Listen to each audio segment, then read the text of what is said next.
Hola, ¿qué tal? Muy buenas noches. Bienvenidos a Noticias 22. Guamantzin Rodríguez, Rafael García Villegas, Laura Regis en interpretación de lengua de señas mexicana que está por allá y su servidora les damos la bienvenida. ¿Cómo están?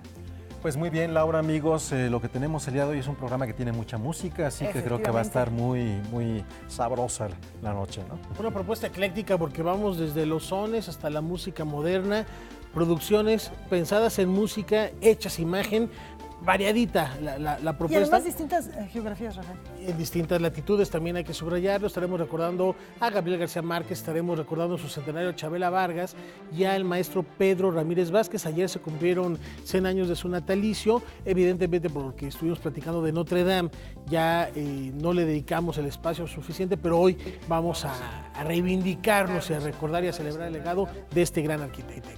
Así que, ¿qué les parece si comenzamos? Y nada más, perdón, Laura, perdón, no, es que... ¿Nos quedamos otro ratito? Nos quedamos otro ratito porque ya cambiamos el mural.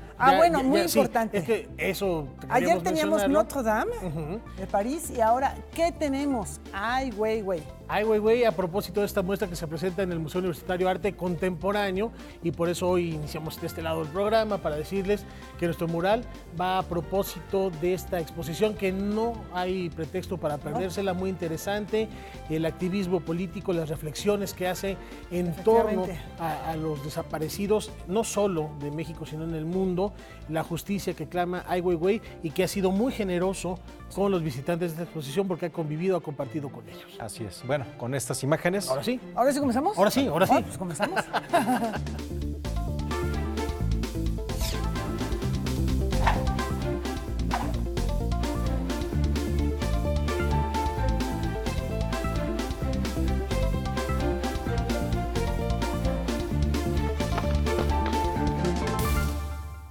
Bueno, pues sí, decíamos que hay mucha música y empezamos con algo que ocurre por séptimo año, donde jaranas, zarpas, la tradicional tarima, van a llevar ritmos veracruzanos al Centro Nacional de las Artes.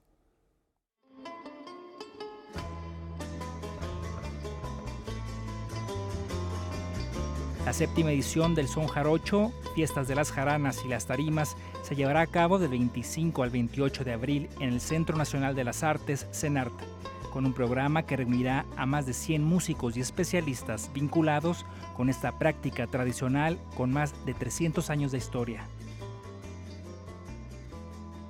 Y en el 2012, con un equipo de colaboradores, nos dimos cuenta que hacía falta un festival con estas características en la Ciudad de México. El Son Jarocho estaba y sigue estando en un momento de explosión luminoso, pero no había un festival que agrupara con este modelo de trabajo en donde se incluyen conferencias, talleres, fandangos, presentaciones editoriales y conciertos a todo el complejo cultural que implica el Son Jarocho. Se trata de un festival cultural abierto y gratuito para público de todas las edades, con exponentes de los estados de Veracruz, Oaxaca, San Luis Potosí y la Ciudad de México. Entre los artistas y guardianes de este patrimonio intangible destaca la presentación del legendario grupo de Son Jarocho, Mono Blanco, y talleres y conferencias impartidas por los maestros Andrés Moreno Nájera y Gilberto Gutiérrez Silva. Hoy veo con gusto que cada vez más grupos importantes de la tradición nacional vinculada con los sones de la tierra ocupan espacios relevantes en los festivales de importancia en el país. E insisto, eso es producto de una labor tenaz de estos grupos, de estas comunidades culturales que se han aferrado y han insistido con mucha tenacidad y mucha constancia para ocupar ese lugar. Además, habrá talleres de arpa, jarana, zapateado, guitarra y canto y un espacio dedicado a la palabra versada, la poética sotoventina, así como comida típica y la celebración de fandangos, fiestas populares del estado de Veracruz. Hoy lo que a nosotros nos interesa es atender el trabajo de los grupos que están muy cerca del fortalecimiento del fandango, ¿no? De esta fiesta comunitaria, de este ritual ciudadano y de los pueblos y de las comunidades, que es de alguna manera el alma de la tradición, ¿no? Sin el fandango no tendría sentido, sin estas fiestas comunitarias, sin las guapangueadas vinculadas con el son huasteco, no tendría sentido el rescate ni la promoción de la música tradicional, ¿no? Toda la programación del encuentro de Son Jarocho, Fiestas de las Jaranas y las Tarimas está disponible en la página del Centro Nacional de las Artes. Bueno, pues esto por aquellos lares, pero Rafa Huemanzin, hay otros sitios, bueno, hay muchos sitios en la República Mexicana, yo creo que prácticamente en todo el país hay ritmos, hay tradiciones musicales distintas que nos hablan de culturas, de geografías, de naturaleza, de sentimientos que son muy particulares de cada una de las regiones, de cada localidad. De tiempos, inclusive de nostalgia. Tú tienes un arraigo especial con esta música que va a sonar en el escenario con los... Más o menos. Hay algo, no hay una venta. con los sones, con la música veracruzana. Pero la música es un ente vivo y se sigue construyendo y se sigue, no sé si valga el término, reinventando para acaparar nuevos públicos, nuevas sonoridades. Veíamos y escuchábamos la otra vez este concierto que hacían con experimentaciones sonoras. Nandayapa, ¿no? Nandayapa, que era muy, muy atractivo, muy interesante.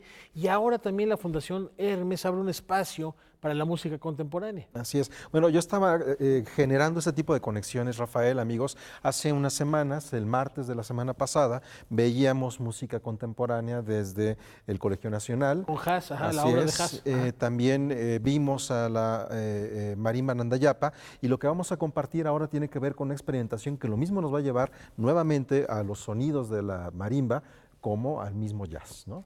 ¿Vemos de qué se trata?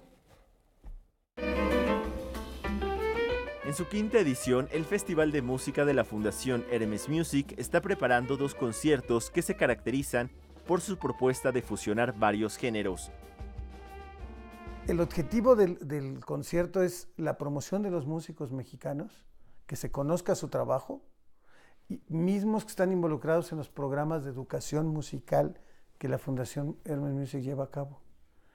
O sea, está pegada una cosa con la otra, es la educación y promoción de la cultura. Y a partir del cuarto festival ya fueron mucho más culturales y mucho más enfocados. ¿Quién estuvo? Estuvo el Mariachi Juvenil Tecalitlán, estuvo Idaira Noriega, estuvo Aarón Cruz con Fernando de Santiago, Abraham Barrera, en otro estuvo Geisel Torres, Javier Nandayapa con un proyecto diferente a lo que es la marimba Nandayapa, porque lo pareciera que es lo mismo y son cosas completamente distintas.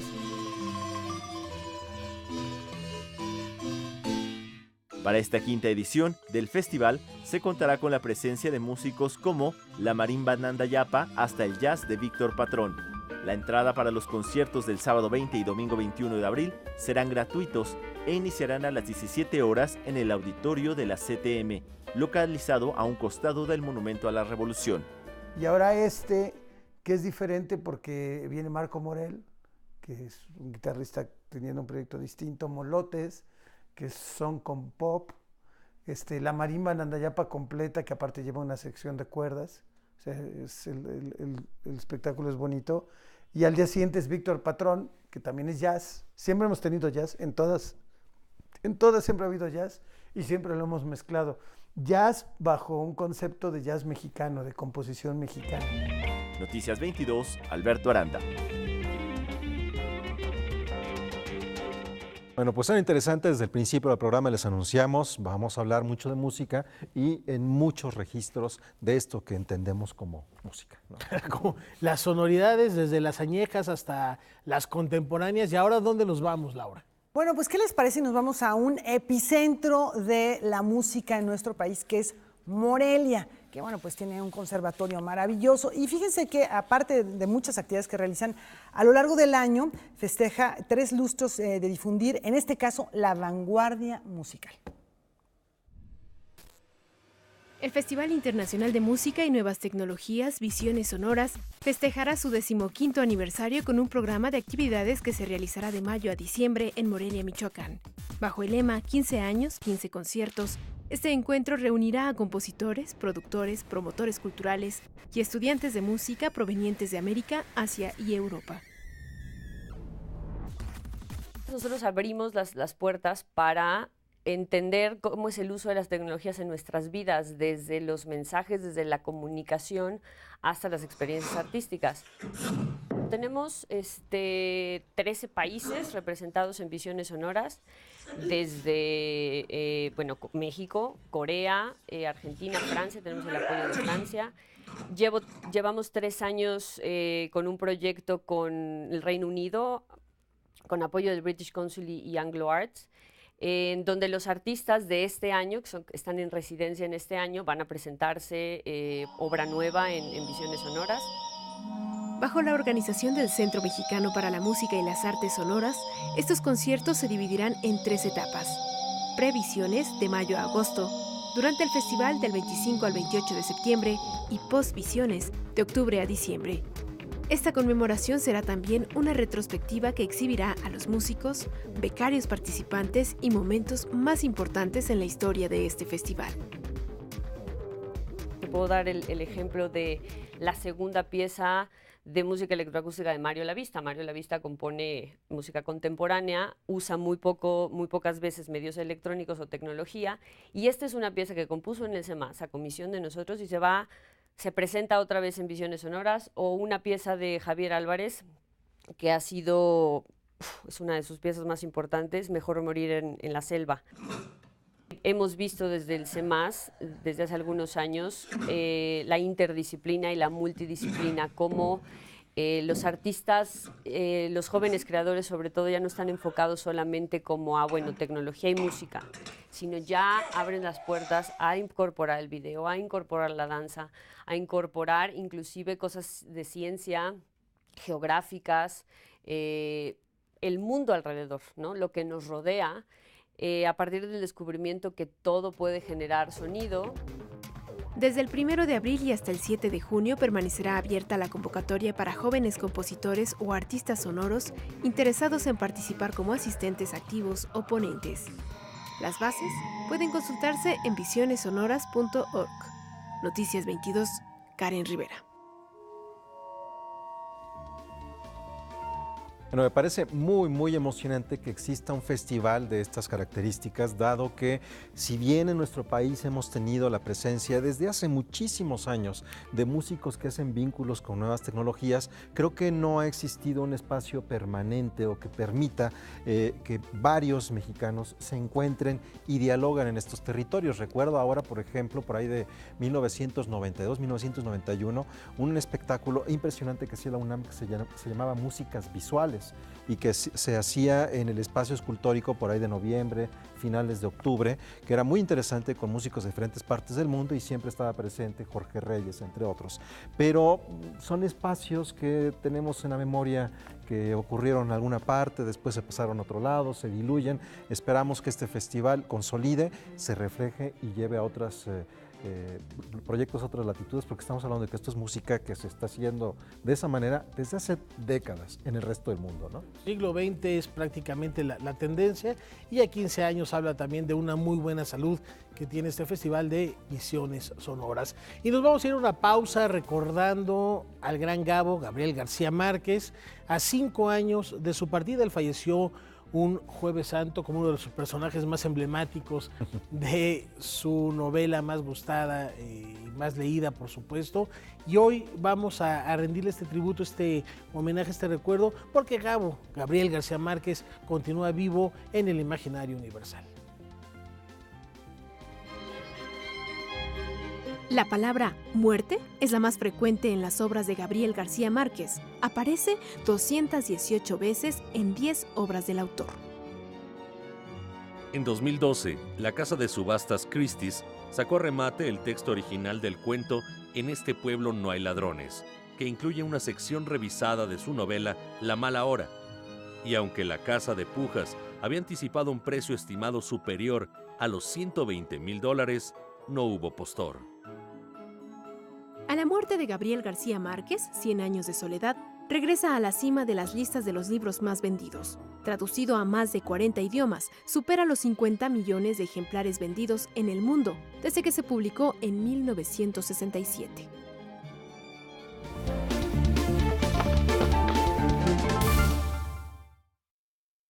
Ahorita mientras recordábamos a Gabriel García Márquez, también les comentamos que la Fundación Gabriel García Márquez de Nuevo Periodismo Iberoamericano hizo hoy una serie de lecturas evocando la obra de este célebre autor y además tendrán actividades hasta fin de año precisamente para recordar e incentivar entre las nuevas generaciones la lectura de García Márquez.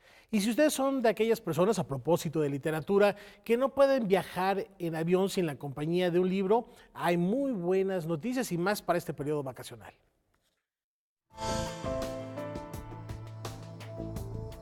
En la primera feria del libro en el Aeropuerto Internacional de la Ciudad de México, lectores potenciales que llegan a esas instalaciones en el periodo de Semana Santa encontrarán publicaciones de entre 9 y 700 pesos. La idea fue buena, la plantearon desde el aeropuerto, la recogió Educal y dijimos, pero ya, va. Y ahora, bueno, la oferta es mayor. Vamos a empezar a hacer más ferias de libros en aeropuertos. Había que crear un hangar especial. El Aeropuerto Internacional de la Ciudad de México tiene hangares de la Procuraduría de Justicia, de la Presidencia, de bla, bla, bla, bla, bla. Y qué mejor que abrirle las salas a un libro. Por eso estamos planteando que este es un nuevo hangar del Aeropuerto Internacional Benito Juárez de la Ciudad de México, donde las salas que se despliegan se derraman hacia la imaginación, la utopía, la rebeldía y sobre todo a lo que es el gran placer por la lectura. Sus organizadores apuestan por que esta sea la primera embajada cultural de México. Le hemos apostado como fondo editorial, Fondo de Cultura Económica y como Educal, Red Nacional de Librerías, a la actividad que le da vida a esos objetos, que es la lectura. Mientras incrementas la lectura, incrementas el consumo, pero más que el consumo, más que los aspectos financieros, incrementas la conciencia, la rebeldía, la actitud diferente y el placer ante una realidad que a veces pudiera parecer pesadilla, y deseamos a través de esta campaña que la pesadilla se convierta en sueño. El Fondo de Cultura Económica, el Instituto Nacional de Bellas Artes y Literatura, Educal y las Secretarías de Cultura y de Educación Pública organizan esa actividad con la finalidad de estimular la lectura. Pero no tiene que ser obligación, tiene que ser placer. No tienes, no debes, sino puedes.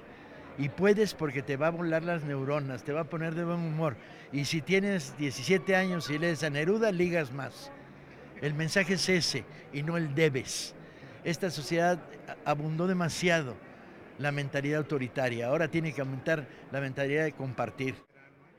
En un principio hemos jugado como Fondo de Cultura Económica y Educal al ensayo y error. Ya entramos, hemos platicado la posibilidad de que sea semestral, tal vez 2 al año. Con información y texto de Salvador Perches Galván, Óscar Helguera, Noticias 22. Bueno, pues libros y más libros y que haya acceso para toda la gente y que también haya una formación para que la gente que ya puede tener acceso a esos libros se interese por leerlos. Así es, y bueno, estamos hablando de un espacio importante que es el aeropuerto, el flujo en estos días, en un periodo vacacional en donde mucha gente lo ocupa, pues es un excelente lugar para pensar. Comprarse un libro y viajar. ¿Cuántas veces puede ocurrirle a alguien que va a un viaje y dice, se me olvidó mi libro, o me retrasaron el vuelo, tengo varias horas de espera, ¿qué voy a hacer? Pues en lugar de ir a comprar una de esas revistas que francamente de ocasión. Y además puede darle variedad, porque Sí, en el aeropuerto, bueno, si no es Murakami o Gabriel García Márquez, o quién te gusta más. Ken Follett. Ken Follett, pues es prácticamente lo único que puede Digo encontrarse que y la novedad no es que esté mal, ¿no? pero digamos, son poca la variedad, o había poca variedad hasta ahora, ¿no? Así es. Pues bueno, ahí está en el Muy bien. aeropuerto de esta feria. Excelente. Y tenemos más. El próximo 2 de mayo se van a cumplir 500 años de un personaje que nos encanta a ti y a mí, Laura. Efectivamente, que bueno, pues es el genio por También a ti. antonomasia, genio de genios, el renacentista Leonardo da Vinci. ¿Y de qué manera se van a conmemorar estos 500 años de su muerte en nuestro país? Bueno, pues Ricardo Carioli, agregado cultural de la Embajada de Italia en México, nos platica. Pocas personas pueden convertirse en referentes universales. Uno de ellos es Leonardo da Vinci. considerado uno de los más grandes genios del mundo occidental, que condensó muchas de las expresiones artísticas y creativas de su tiempo. Es símbolo de eso que hoy conocemos como hombre del Renacimiento. Este 2019 se conmemoran 500 años de su muerte y por ello en todo el mundo se crean actividades en torno a su obra. Hay unas actividades que están empezando en todo el mundo. El 2 de mayo es la fecha oficial, digamos. Hay un comité en Italia de celebraciones leonardianas que está dando lugar a muchísimas muestras importantísimas en Florencia, en Milán, en Venecia, en muchos otros lugares de Italia. Hay muestras que irán durante un año y más en todo el mundo. Parte importante de las actividades en México organizadas por el Instituto Italiano de Cultura para conmemorar los 500 años de la muerte de Da Vinci tiene que ver con una exposición que estará lista a finales de año. En México tenemos nuestro programa muy interesante. Estamos trabajando a la realización de una muestra que de aquí a fin de año podremos instalar aquí en Ciudad de México. Una muestra centrada en dos aspectos. De un lado, las maquetas de las máquinas que Leonardo diseñó, del otro lado, una experiencia virtual que nos hace entrar en el universo de Leonardo. Otra de las actividades que se celebrarán en México tendrán que ver con Leonardo y la ciencia.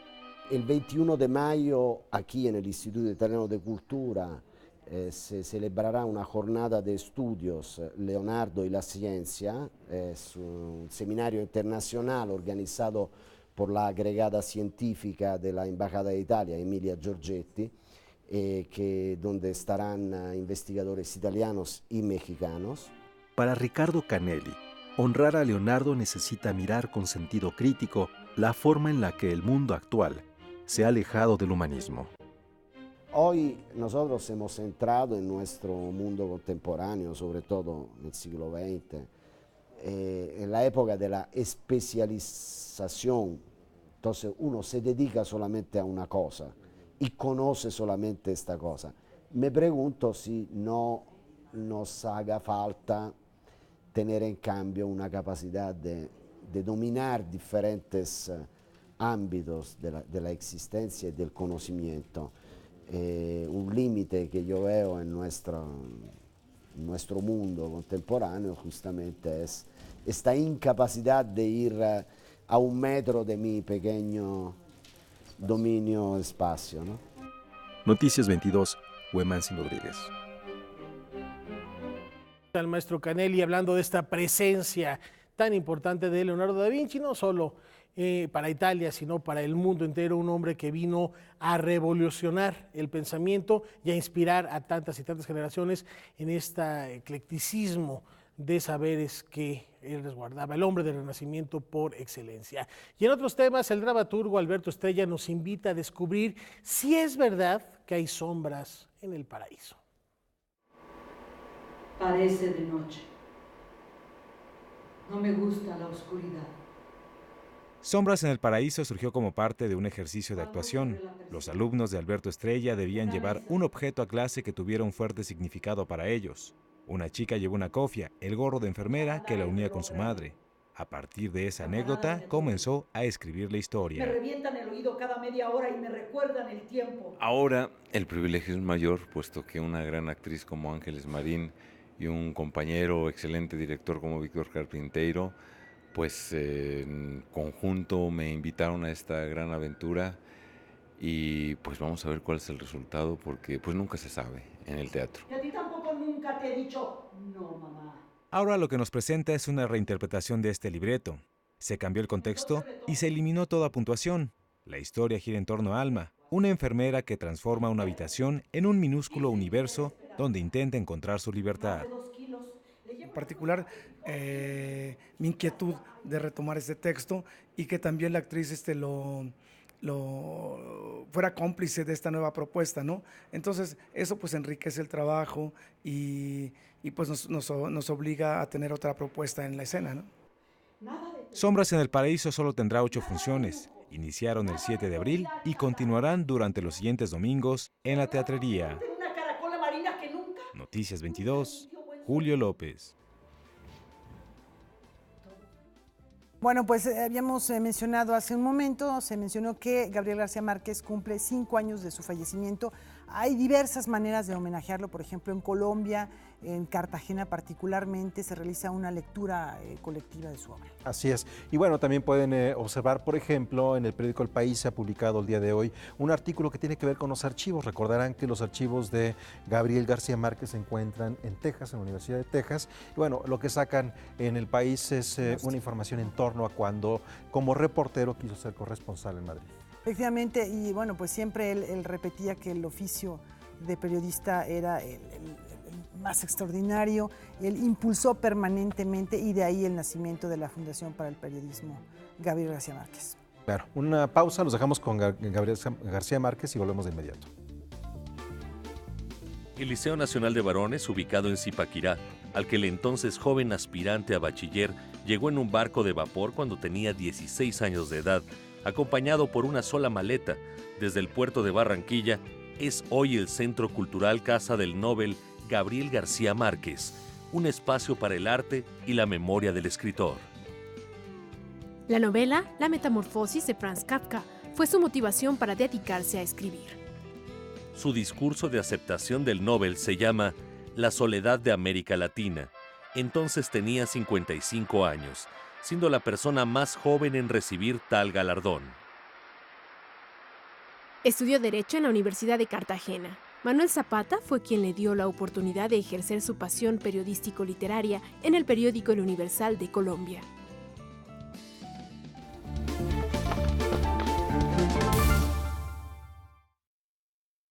Bueno, les anunciamos al inicio de Noticias 22 que en estos días muchos personajes que tuvimos el gusto de conocerlos, de entrevistarlos a lo largo de lo que ha sido hasta ahora la historia de este noticiero cultural, han llegado a sus natalicios número 100. En estos días se cumplen 100 años también de Leonora Carrington, estamos hablando también de Chabela Vargas y ahora de un arquitecto que ha sido importante también dentro de un periodo político muy considerable en nuestro país, y su presencia tuvo también una repercusión a nivel internacional al estar al frente de la sección cultural de los Juegos Olímpicos de México 1968. El paisaje urbano se transformó y en efecto muy vinculado con el quehacer político, con las ideologías que corrían entonces. Ahí está lugares emblemáticos como el Estadio Azteca, la Basílica de Guadalupe. Nos referimos a Pedro Ramírez Vázquez. En su centenario natalicio recordamos al arquitecto y urbanista Pedro Ramírez Vázquez, autor de importantes proyectos en México y otras partes del mundo.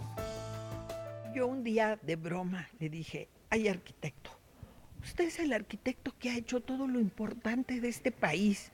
Se me quedó viendo y se rió y le digo, mire, hizo la Basílica de Guadalupe, todos somos guadalupanos.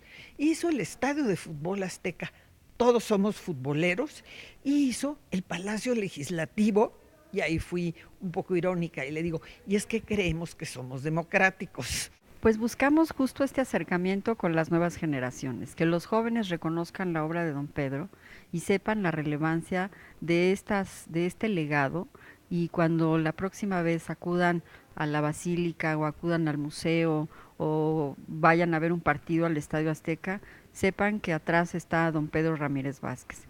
Y además de reconocer también su trabajo de promotor cultural, supo estar en el lugar exacto a nivel político, a nivel gestión, y bueno, qué decir de todo su trabajo con las Olimpiadas del México 68, responsable de coordinar todo ese trabajo de grupos de ingenieros, de arquitectos, de diferentes disciplinas, y bueno, las Olimpiadas son memorables a nivel internacional.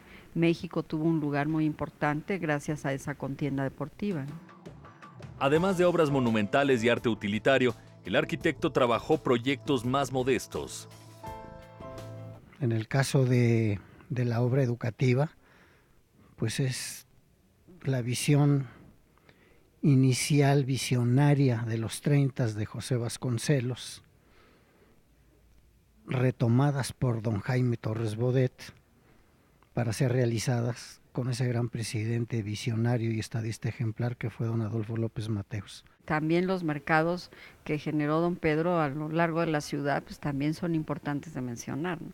Realmente los usos, las funciones de la arquitectura que produjo, todas tienen un significativo social para los diferentes usuarios, ¿no? Es arquitectura pública, arquitectura utilitaria, y ese es el legado que yo creo que más se valora, ¿no? Que su arquitectura está viva a lo largo de toda la ciudad y del país. Y por otro lado hizo obras de una gran modestia, como las 35,000 escuelas más o menos de las aulas casas rurales, en los poblados más lejanos, los con menos acceso a servicios, para que pudiera haber un profesor. Es que era imposible mandar a los pueblos pequeños a un profesor porque no había dónde vivir. Había que construir una escuela que tuviera anexa la casa para el profesor. Y eso le hizo ganar la Trienal de Milán. Con información y texto de Salvador Perches Galván, Óscar Helguera, Noticias 22. Bueno, además de todo su legado artístico, arquitectónico, visible en, como ya decía Luis Noel, en la geografía nacional, Pedro Ramírez Vázquez pasó la historia también por ser el presidente del comité organizador de los Juegos Olímpicos de México 68 y primer rector de la Universidad Autónoma Metropolitana. Pedro Ramírez Vázquez estudió arquitectura en la Universidad Nacional Autónoma de México y desde 1942 se dedicó a dar clases de diseño y planificación urbana en la Escuela Nacional de Arquitectura de la UNAM. Fue fundador y primer rector de la Universidad Autónoma Metropolitana y secretario de Asentamientos Humanos y Obras Públicas de 1976 a 1982 durante el gobierno de José López Portillo. Y para ponérselo en contexto, en 1910 había únicamente 20 arquitectos mexicanos.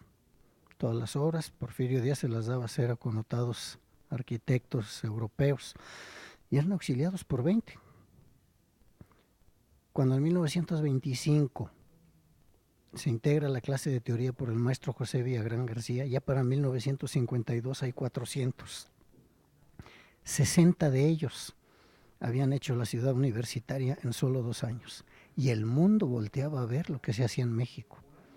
Esa era la dimensión de la dignidad, la dimensión de la proyección universal de la arquitectura mexicana, en la que se forma y es protagonista Pedro Ramírez Vázquez, junto con muchos otros. Lo importante es que don Pedro sea conocido y reconocido a través de sus obras por las nuevas generaciones, los jóvenes urbanistas, diseñadores, no solo los arquitectos. Esto es muy importante, porque don Pedro trabajó de manera multidisciplinaria en sus equipos de trabajo, entonces eso también es importante reconocerlo.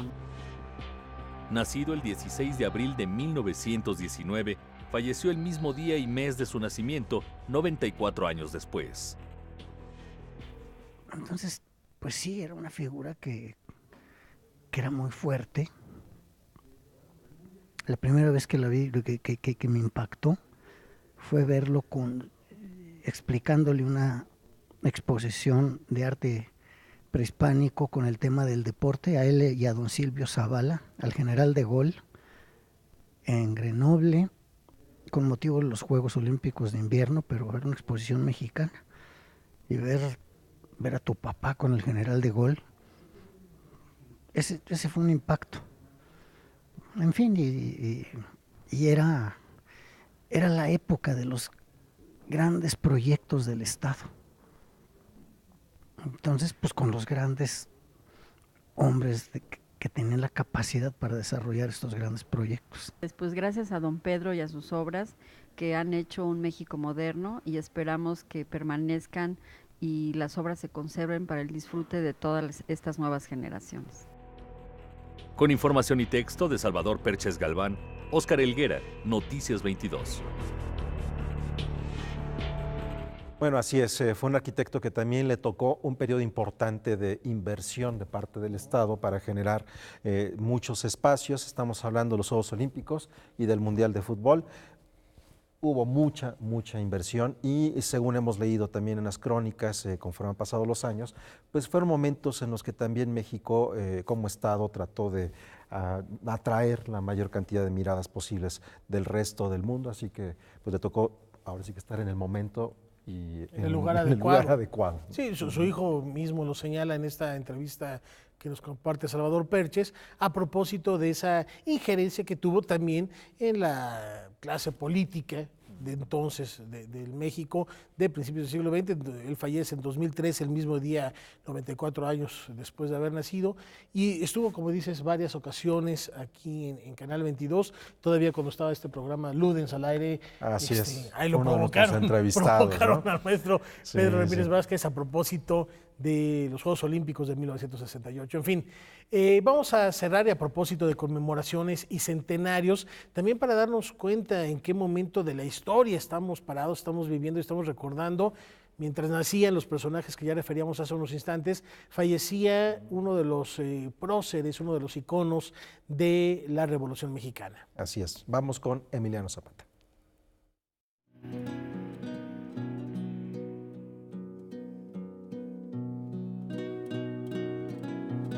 Pueblos contra haciendas, ese es el fermento, ese es el caldo de cultivo del que surge el zapatismo histórico, del que surge ese movimiento, esa fuerza, la fuerza campesina más visionaria, más radical de la Revolución de 1910. Pueblos contra haciendas, haciendas contra pueblos.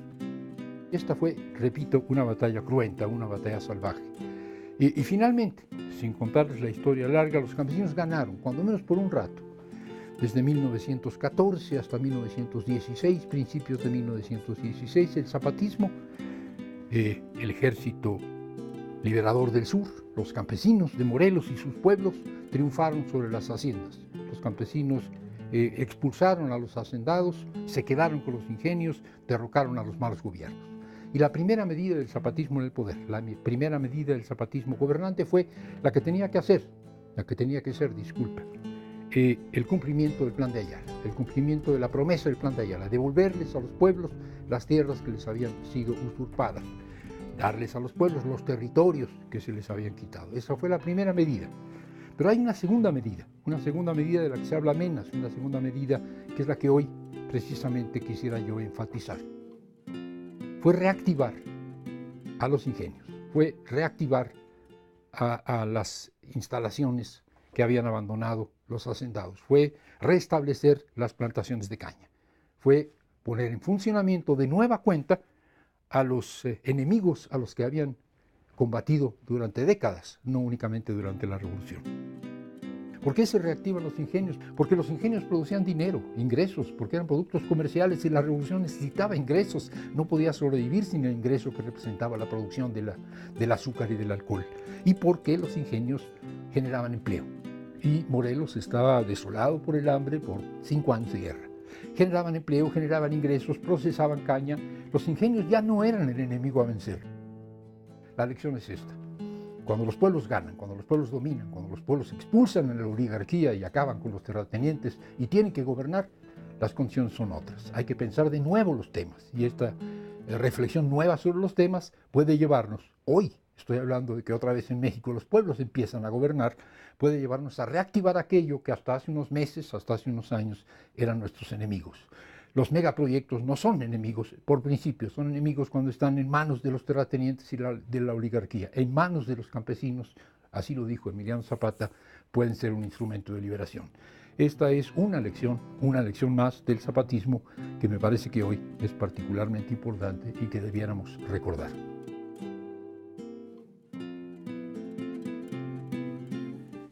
Y también el Archivo Casasola se suma a esta conmemoración con una muestra que reconstruye paso a paso la lucha zapatista y el movimiento agrario. Además de mostrar las imágenes icónicas del caudillo del sur, la exposición fotográfica Emiliano Zapata, Rebeldía y Revolución ofrece una mirada a la trascendencia que tuvo en el país el movimiento agrario. intentó retomar ciertos aspectos de la ideología, de las ideas, de las palabras, de los conceptos que llevaron a Zapata y a sus seguidores a la lucha. Libertad, igualdad, justicia, dignidad, ¿no? La lucha misma por todos estos ideales para convertirse en un rebelde revolucionario. A través de las imágenes que forman parte del archivo Casasola, se ofrece una perspectiva social y política del pensamiento zapatista posterior a la muerte de su líder. Son lo que pasó después, los personajes, las gentes que impulsaron el zapatismo tras su muerte, que lo hicieron parte del discurso de gobierno, que se involucraron con los homenajes, con las estatuas, con las esculturas, con la bandera misma de Zapata en la proyección del agrarismo, de la lucha por el campesino, de la dignidad del rebelde revolucionario. Es un recorrido que permite conocer las condiciones de vida que tenían los campesinos antes del levantamiento armado, así como la lucha que emprendió el Ejército Liberador del Sur, que fue la inspiración de muchos movimientos sociales. Fue después de la muerte de Zapata cuando se hizo una introducción del legado zapatista, por lo que había luchado el Ejército Libertador del Sur, a la política de los triunfadores de la revolución. Noticias 22, Óscar Cortés. Bueno, pues ahí está un fragmento del legado y la personalidad de Zapata. No, y además era fascinante, lo comentábamos mientras admirábamos y apreciábamos estas fotografías del archivo Casasola, que los insistimos a que las recorran ahí en las rejas de Chapultepec. ¿Cómo ha cambiado también la manera, el porte de vestir? Ahí veíamos a los campesinos que iban siguiendo a Zapata, pero con sus palacates perfectamente alineados, algunos hasta con saco, y las otras los fotografías... de manta. Marcabas, Laura, los sombreros. Los sombreros. Sí, que históricamente no es tanto tiempo y es otro México. Es otro México y cosas que sería bonito recuperar. Sí. Bastante interesante. Bueno, aunque las demandas zapatistas son todavía muy vigentes. Eso se mantiene vivo. Sí, antes de empezar a recuperar el sombrero, sí hay otros asuntos que apremian más. Una brevísima pausa.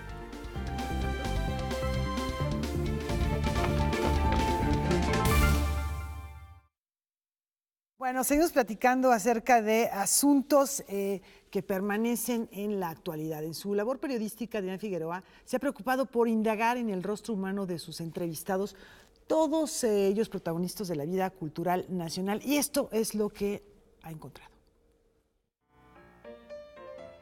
La faceta más íntima de historiadores, científicos y escritores como Juan Villoro, José Sarucán, Alejandro Frank, Eduardo Matos y Pablo Rudomín es narrada por el periodista Adrián Figueroa en su libro Tiempo de Encuentro, en el que busca recuperar la esencia de la semblanza periodística.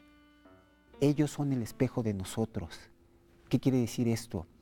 Que también les gusta tomar refrescos, comer hamburguesas, jugar fútbol, ver la televisión, ir a caminar, pero además de eso tienen una carrera y tienen una serie de datos personales que son muy, muy fuertes, ¿no?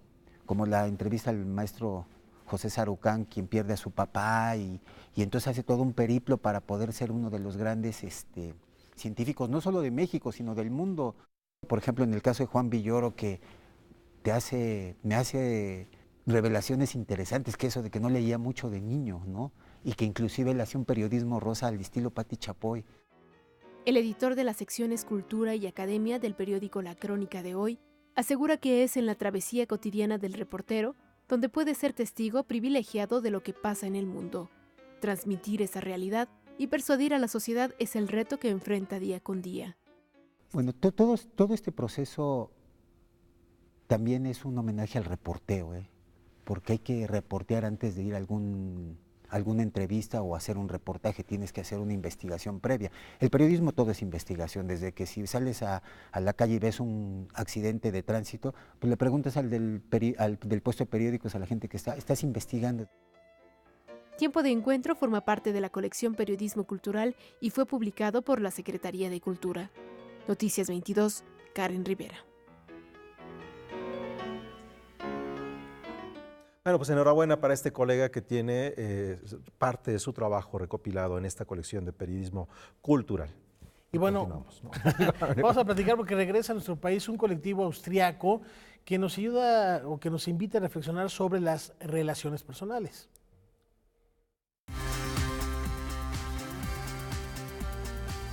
Con trabajo que se remonta a la década de los años 90 del siglo pasado, el colectivo vienés Gelatin presenta su creación en la Sala de Arte Público Siqueiros. La muestra Gelatin sincronizada Gelatin está organizada en dos partes. La primera de ellas muestra una serie de 24 jarrones. La comenzaron en Viena en su estudio en Austria. Formaron cada uno de los jarrones es un tipo de collage escultórico. O sea, cada jarrón realmente sí está formado por un grupo de objetos. Si se acercan un poco a ver los detalles, verán tornillos, sogas, pedazos de madera doblado. Ahora, de cada uno de estos jarrones se sacó, que ellos hicieron, esculturas originales que ellos hicieron, se sacó un molde y de esos moldes se hizo esta serie de jarrones en cerámica. Se hicieron en Guadalajara, específicamente en Cerámica Suro. Esta serie de 24 jarrones que está instalada en el cubo de nuestro museo, ellos le hicieron una base, les hicieron bases aquí a cada uno de ellos. Entonces también está el proceso escultórico en los pedestales. Más que la naturaleza plástica de estas piezas, el colectivo Gelatin también destaca la naturaleza performática de la creación. Desde la concepción de las piezas, su esbozo, creación, realización y reproducción.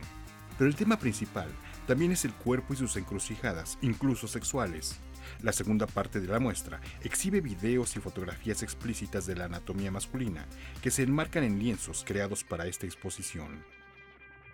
La noche de apertura ellos hicieron un performance en el que estuvieron pintando sobre un pergamino, un rollo de papel, durante 40 minutos, ¿no? Todo el papel iba pasando por debajo de ellos y ellos iban moviendo al ritmo de la música y marcando ese papel con las brochas que tenían atadas a diferentes partes del cuerpo. Ese pergamino a su vez se iba instalando en el mismo momento arriba, en la sala de la galería. Trabajan con quizás lo que ellos ven como el absurdo problema de ser un ser sexual, ¿no? De excitarse de ciertas maneras, de tener un género que se supone que haga ciertas cosas, ¿no? Porque la sociedad así lo ha planteado. A manera de diálogo con la obra de este cuarteto vienés, la Sala de Arte Público Siqueiros exhibe en su fachada la pieza La construcción del extraño. En ella, Madeline Jiménez reflexiona también sobre el cuerpo, pero desde otra perspectiva, una más femenina y colonialista. Como cuerpo decolonial, o sea, pensando en la historia como política y que traen nuestros cuerpos, también en la Ciudad de México y en el Caribe también, o sea, cuerpos que fueron violentamente colonizados, que traen un trauma colonial latente y que no sabemos muy bien cómo relacionarnos con esa idea de qué tan blancos somos o qué tan negros somos o qué tan indígenas somos. Entonces me gusta pensar que somos más un monstruo y aceptar como esa colonia, y lo hago en mi trabajo como utilizando patrones geométricos, una cosa como muy rígida, frígida, estática, muy masculina al mismo tiempo. Gelatin sincronizada Gelatin y La construcción del extraño se exhiben en la Sala de Arte Público Siqueiros. Noticias 22, Víctor Gaspar. Bueno, pues interesante lo que hace este colectivo, decían arte relacional, que a lo mejor suena pues un tanto extraño, poco familiar. Se trata justamente, y ya dices que ellos habían estado aquí anteriormente, Guamansi, se trata de no la creación solamente de objetos. Esto viene todo desde el performance, el arte-acción, que no se trata solamente de crear objetos, sino de establecer cuáles son los vínculos o las relaciones que se establecen entre el creador de una obra y su medio. O el objeto y el medio. Entonces muchas veces hay intercambios como los que se han hecho aquí por diversos colectivos, tercero, un quinto, en fin, que hacen el doctor Lacra, por ejemplo. ¿No? Pero esto que mencionas es bien interesante, Laura, amigos. ¿Por qué? Porque estamos hablando de un colectivo austriaco.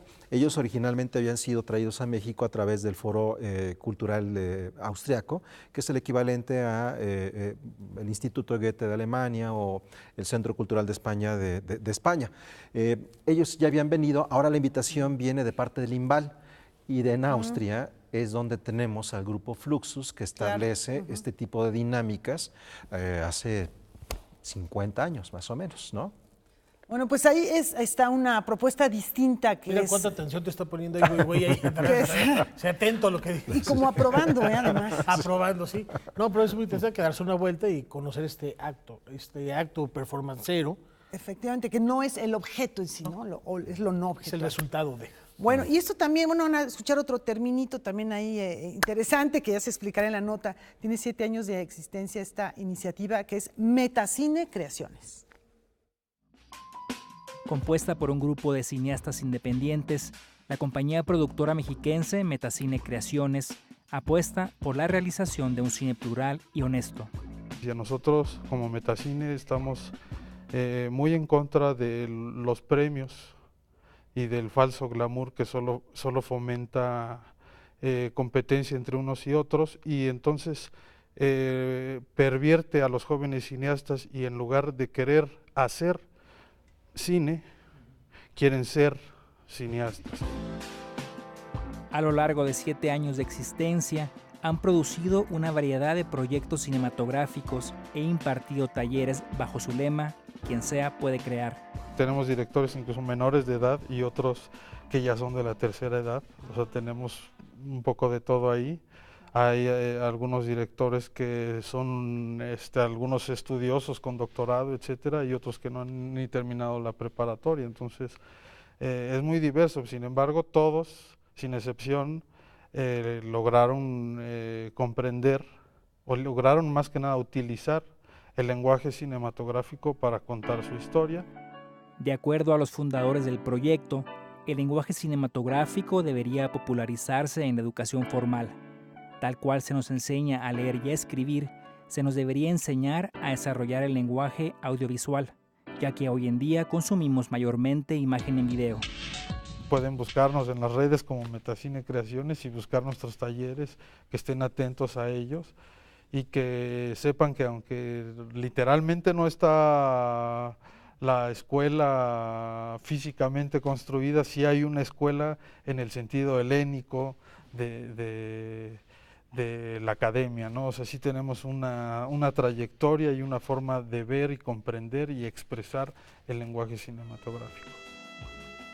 A finales del mes de mayo, la compañía presentará una muestra de sus producciones en la Cineteca Mexiquense. Para Noticias 22, Omar Vera. Metacine, ¿qué tal? Suena fascinante. Y nos tenemos que despedir, lo hacemos como es costumbre, con música, recordando a 100 años de su natalicio a la Dama del Poncho Rojo. Bueno, pues sí, ¿cómo no recordar a esta mujer con esa personalidad que amaba México y que, bueno, una frase muy conocida de ella, no nació en México, pero soy mexicana porque los mexicanos nacemos donde nos da la gana, ¿no? Chabela Vargas. Sí, Chabela Vargas, inolvidable. Disfrútenlo, buenas noches. Nos vemos mañana.